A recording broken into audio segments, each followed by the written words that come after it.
Louvatu intervient sur la Thaïlande depuis une douzaine d'années et la construction de nos séjours en fait reflète l'expérience qu'on en a retirée, notamment dans l'observation de ce que proposaient les prestataires sur place. La plupart des opérateurs organisaient les circuits et les programmes de circuits exactement de la même manière, non pas dans l'objectif de rendre ça confortable pour leurs clients, mais plutôt pour eux-mêmes, pour faciliter l'organisation.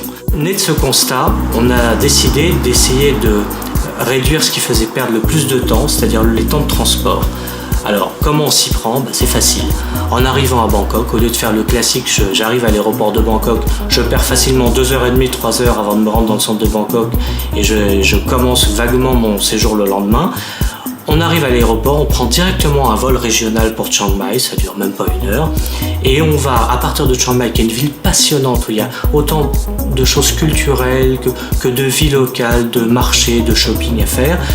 On va pouvoir faire ce qu'on appelle nous pas un circuit, mais disons des visites en étoile, c'est-à-dire visiter aussi bien des choses au cœur de Chiang Mai que dans sa périphérie, que jusqu'à 50 km, et revenir le soir toujours au même endroit, dans des hôtels qui pour le coup sont des vrais hôtels de charme, avec possibilité de sortir le soir dans des vrais restaurants, et ça n'a pas de prix.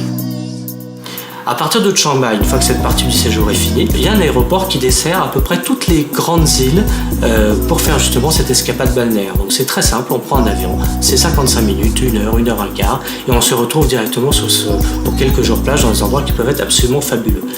Et enfin, la dernière étape, de toute façon elle est incontournable, c'est Bangkok. On est obligé dans 80% des cas d'y passer, la plupart des compagnies aériennes s'y arrêtent.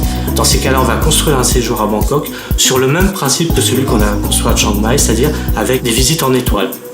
On visite dans Bangkok, on visite autour de Bangkok, à même jusqu'à 2 heures de Bangkok. Il y a des choses absolument géniales à voir que les touristes ne voient pas. Le plus grand marché aux poissons, par exemple, de toute la Thaïlande se trouve à 2 heures. Il faut prendre un bac, un train local au milieu des bons et des étudiants. C'est génial. Et là, on est vraiment à la rencontre des populations et pas à la rencontre de son voisin. Et on rentre le soir tranquillement. On peut sortir pour les fêtards, il y a toujours quelque chose à faire.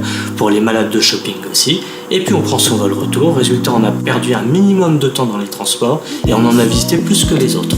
Voilà un petit peu la façon qu'on a de concevoir nos séjours de découverte.